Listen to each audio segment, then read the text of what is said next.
Hi, I'm Jesse Andrest, founder of Chabi Outfitters. I built Chabi Outfitters to validate and celebrate the decision to be an involved dad. And this project, the Mosaic Dad Project, has grown out of that idea. I lost my father when I was 13 years old. It was the biggest heartbreak of my life. But something really interesting that happened from that experience is when I became a dad, I had to actively seek examples of what I wanted to be as a father. So I looked to friends, family, to find examples of dads doing it right. I saw a lot. I think that there's a new generation of dad, and that's who I want to showcase here in the Mosaic Dad Project. I'll be sitting down for interviews with my friends, guests, to show you the modern dad, what he looks like, how different he can be, and what he's doing because he loves his kids. So here's an interview with my friend Mark. He's the first stay-at-home dad that I met in Wisconsin. He's been a good friend and a great resource. It's nice to have someone to call to get the kids out of the house during the week. I hope you enjoyed the interview.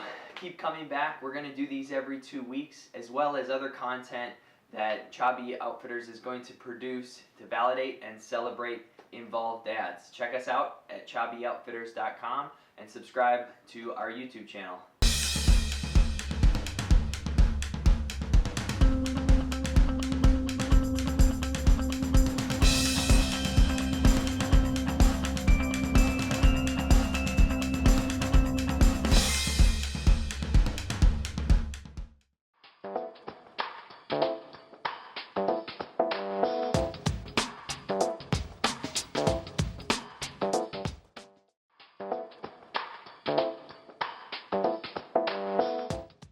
I was actually sleeping at the time. And Me too. She came into the room and she was like, I'm like, what's going on? Yeah. Same. Because we had been trying. We had a schedule that obviously we didn't adhere to. Mhm. So, yeah, so it was a surprise. No, we actually had really tried to fit it in between med school graduation and residency because there's a 3-month break there, and we thought, well, geez, that'd be perfect. And like when we were looking for places to live for fourth year med school, like we picked out a place that was a little more expensive than other places, but we're like, wow, this would be a great place to have a kid. And it never happened. Yeah. I did. Absolutely. Yes, I felt like, oh, well, she wants to have this, so I need to have this. Mhm. Just Yeah. kind of what happened. And, oh yeah, I definitely put on like at least 15 pounds, 20 Yeah. pounds. It was weird too because she was very protective of the baby's right to her body. Yeah. That's a good way to put it. I had never heard it said it that way. Yeah. But it's a really interesting way to put it. I mean, and then if you ever asked a dad, I'm sure they would clearly give precedence to that. Like, oh yeah, of course, yeah, our kid deserves. Mhm. But At the same time, you're like, your wow. feeling might not. Yeah.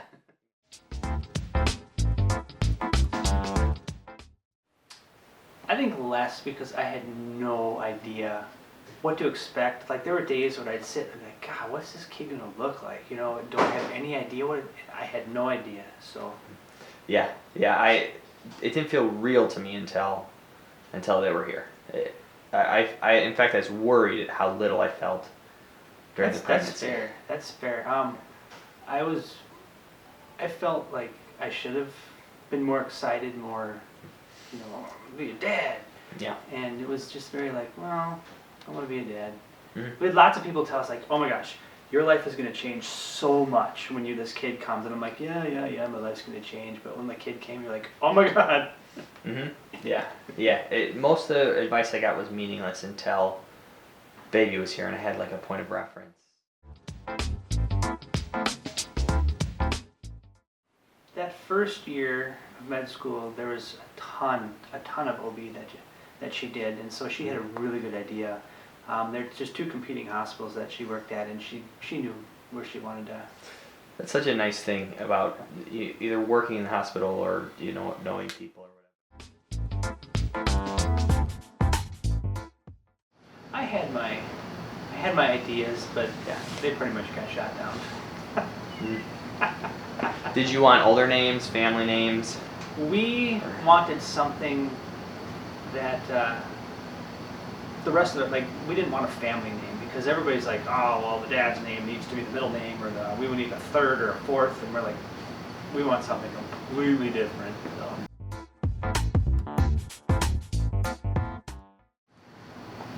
I didn't know what to expect.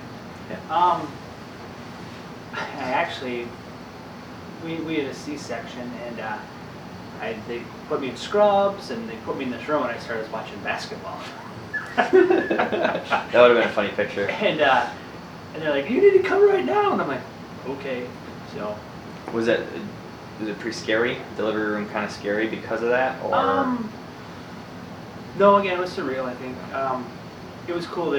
Our first child, they let me watch over the curtain, so I was all excited about to go in the door. We decided not to find out gender, and so when they pulled our son out, like, the first thought in my head was, oh my God, there's his balls. It's a boy. Yeah, I think I kind of did. So Jessica pushed for quite some time before they decided on the C-section. The nurses were really good. They told me to hold this leg, count to 10, help her breathe. But like when we went into the operating room, I think that really kind of, because you just stand there, you're like, shouldn't touch anything. What do we do? But I think the nurses helped a lot. I was very supportive and did everything the nurses asked me to do, and I think I paid extra attention to her and just helped her as much as I could. I think that's all a lot of blur, because you're dealing with a newborn child, and you're also dealing with a wife who just had her stomach cut open and stitched back up.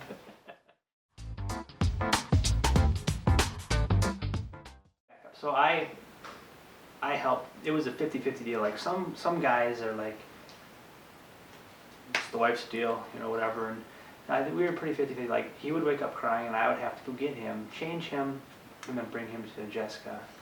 And then she would feed him and then put him back to bed. So I was in deep, just like she was. So I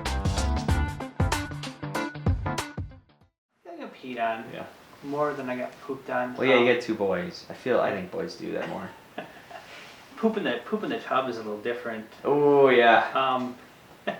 I was screaming, "Oh my gosh, you gotta come in here!" And she was bathing Jack, and Jack had pooped, and it wasn't like a log poop, it was a, like, just, it started just floating out, and she didn't know what to do.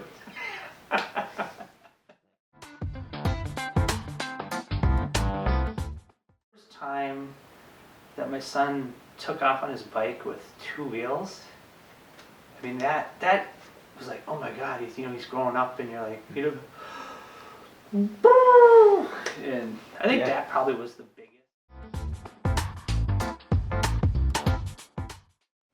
Absolutely. We're very much different than our parents. I mean, it's a completely different generation. Things were, I think they're gradually getting, I want to say softer, but there's a different style of discipline now. We were very fortunate during med school we had friends who had younger kids, and so we learned a lot from them. And you read stuff, and there's stuff you can't learn. It's hands-on. Mm-hmm. Yeah. But like with spanking and more physical punishment, we're moving away from that as a society, and I mean, no one really does that much anymore.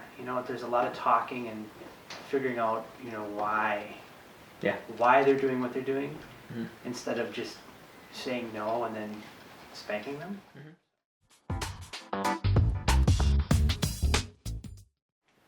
I don't think it was really planned out when Jessica first took her first job here.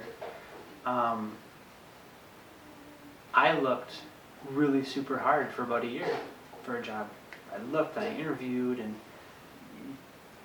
part of it was the job market. There was nothing ideal for me at the time. We're a smaller area too. Right. It's not like you had your pick. Yeah, I guess that's true. And so it just decided, she's gonna be making a lot of money, and it's a possibility that I stayed home, and so I stayed home. So it was nothing strategic about it at all. It just happened the way it happened. Do you still hear the caveman in the back of your head saying, I should be providing, or have a job outside of the house, or any of those things? Is that still a voice that pops up? That's something, absolutely, that's something I struggle with every day. It's an everyday struggle. There's some days where, like, I get depressed because that's exactly what it is. It's like, I'm a guy, I should be working, I should be doing something. It's a societal thing.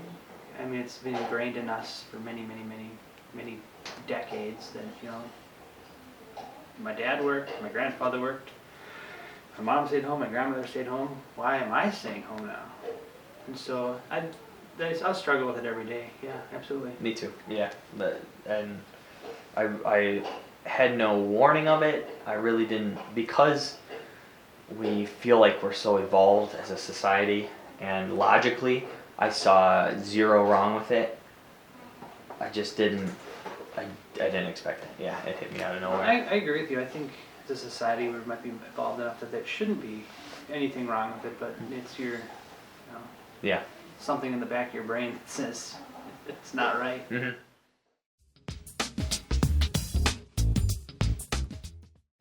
I think at first, before I became a father, if you'd asked me, "You want to be would you be a stay-at-home dad?" I think I've been like, heck yeah, because I think what a lot of guys don't get is that it's not golfing, it's not coffee every morning, it's not having breakfast with your buddies. It's work.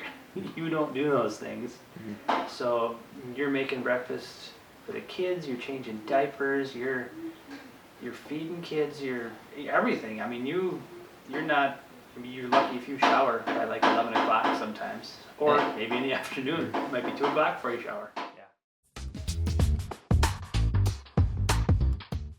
think with a lot of guys, like when I talk to people that I meet, they're like, "Oh my gosh, you're so lucky to be a stay-at-home dad." I'm like, well, I don't think you realize what's involved. Yeah. So not only, as I previously mentioned, about just taking care of the kids. I mean, now you're managing a household. You gotta make sure bills are paid. You gotta clean. You gotta do laundry. You gotta do yard work. You gotta do house maintenance.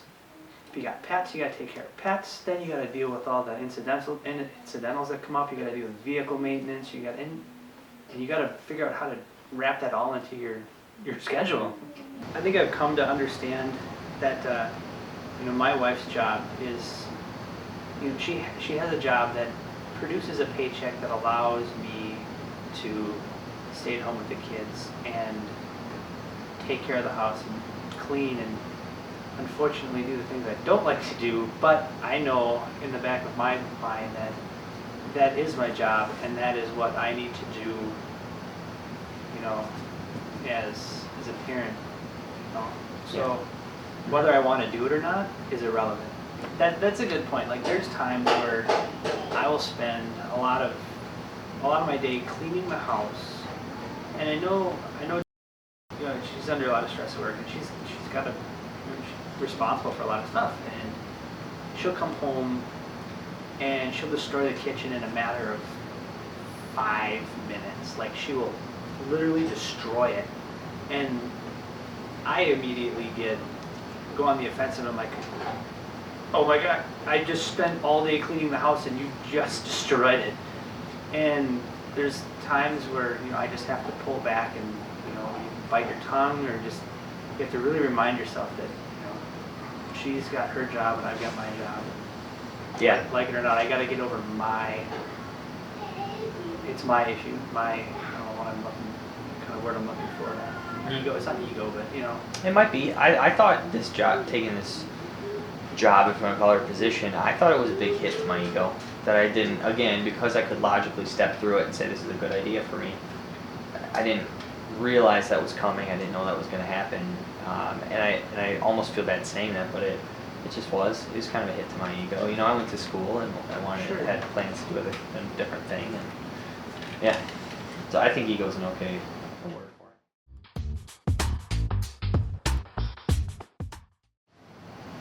Unfortunately, a lot of it comes from instinct, and I think more of it comes from my upbringing, which definitely like to make the point that I struggle to not let that influence my parenting, because being a parent today, it's easy to look back on the past and look back at your parents' job and your grandparents' job and be like, well, that was wrong. Should never have done that. It's easy to do that. I don't think that's fair, but that's something that I struggle with every day, to not let that influence me being a father to my children, because I don't want to be that type of parent, if that makes sense. Yeah. I think it was easier than we thought it would be, because there's 6 years between them. I think jumping back into the haziness, the fog, was probably the hardest part, because our oldest was, he's self-reliant enough where you don't have to, change his butt. He can make his own breakfast, and you can just deal with the other kid. Good. Surprisingly well. There were no issues. Did you guys have to do anything active? I remember, I don't know, we just talked about it a lot, is the most we did. People were thoughtful enough to bring presents for the older child too, because you don't want to have them left out, which was kind of nice. Yeah, that's I love that people do that. Nothing sticks out, but I know exactly what you're talking about. And those moments happen where, like, for me, everyone deals with stress differently, and for me, I have to just shut everything down. Like, you over there, stop. And then you kind of you sift through the mess afterwards. Oh, I think we still do. The oldest, like when the second came along, the oldest was totally, over there. Just go do your thing. And he put a lot of attention on the youngest. And for me, we didn't stay home with our oldest. He was in daycare. We both worked. But staying home, like me staying home from the beginning with our second, like, it sounds horrible, but there's a different connection. There's a bigger connection between him and I constantly feel guilty about that. Yeah. And our oldest, his interests are changing too, and sometimes those interests, I'm like, it's like, don't bother me, kid. I don't care about that. But you gotta fake interest. When I joined, my college roommate came to me and was like, dude, I got a way we can make some money. Part-time. And I'm like, all right, cool. I don't have any money. I need some money. So I had no idea what I was getting into. And overall, I think it helped me as a person grow. And at the time, I was like, I'll shoot some bad guys. No big deal. And now, how it has affected my parenting, I don't think it has affected it in a good way. So I find myself, punctuality is a huge thing with me in the military, and hurry up and wait is the biggest thing. Hurry up and wait. And for me, I find myself a lot of times being like, let's go, chop, chop, chop, chop, chop, chop. We need to go now. Get your stuff together. Let's go. And watching other parents, they're like, okay, you got 2 minutes, or you got 5 minutes. And my wife tells me about that stuff all the time. You can't just expect a kid to drop everything. Would you expect yourself to drop everything?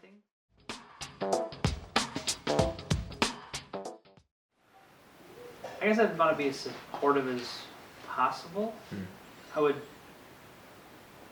and who knows what the world will be like then either, what society will be like. But like if it didn't change, if it was exactly the way it is today, I would definitely have a discussion with them about, there are going to be times when you're gonna feel depressed. You're gonna not want to do it. You really need to just, is this really what you want to do?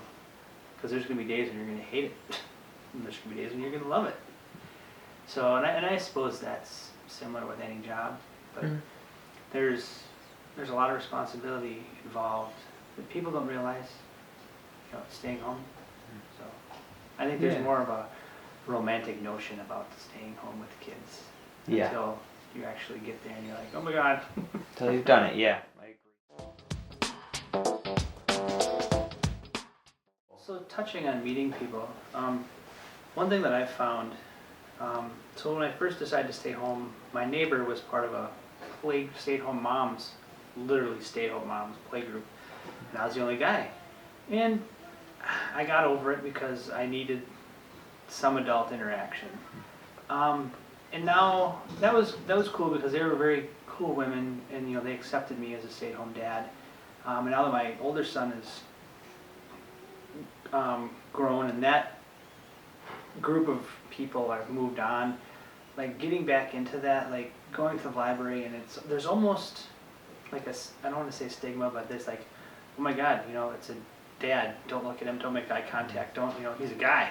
Mm-hmm. They're all women, and unfortunately, even that weighs on you psychologically too. Mm-hmm. It's like, don't have cooties. They don't have herpes. I'm not gonna kill you. I'm not gonna. Yeah. I'm a person too, and so it's nice to know that other dads stay home and are considering staying home, because there's more people out there like us. There's a lot more people out there like us, and then it's not a bad thing. Yeah. So we live in a small town, and the next town over is maybe 100,000. Maybe, yeah. And I mean, in a short while of just meeting a few people, and they knew a few people, we have, I think, like 8 guys that stay at home or partially stay at home. To me, that's shocking. I didn't know if there would be one in a town that size. And in that's just the people we've met. That's Right. not all stay-at-home dads in that area. That's just the people that we've met by talking to, and So I was shocked that there were so many. The last town we were in was a town of 4,000, but because there were so many people in residency, there were a lot of people in the same situation as us, where the spouse didn't have a lot of job prospects and they were only there for a short amount of time. So we had, it's a town of like 4,000, but we had 7 stay-at-home dads that were, all the kids were the same age. They were doing the exact same thing. We were the same age. I am shocked at how many people are doing it versus how much you see that represented. Whether it's on whatever TV or just your general day-to-day, you just don't realize there are plenty out there. So the guys that I've met through you, and just other stay-at-home dads that I've met, I don't want to say that I was shocked, but it's almost a feeling of relief, because when you start talking to these guys, you've got that male persona, that ego, and you start talking to these other stay-at-home dads, they deal with the same exact thing that you think you're all alone with. Like, there's a lot of things, like the depression, the not knowing if you're doing a good job or not, and even like my relationship with my spouse and the issues that we have, these guys are dealing with the same issues that I am. And I was like, wow, that's awesome, because that makes me feel better, because it makes me feel that, hey, I'm not alone. These other guys are dealing with the same thing I am.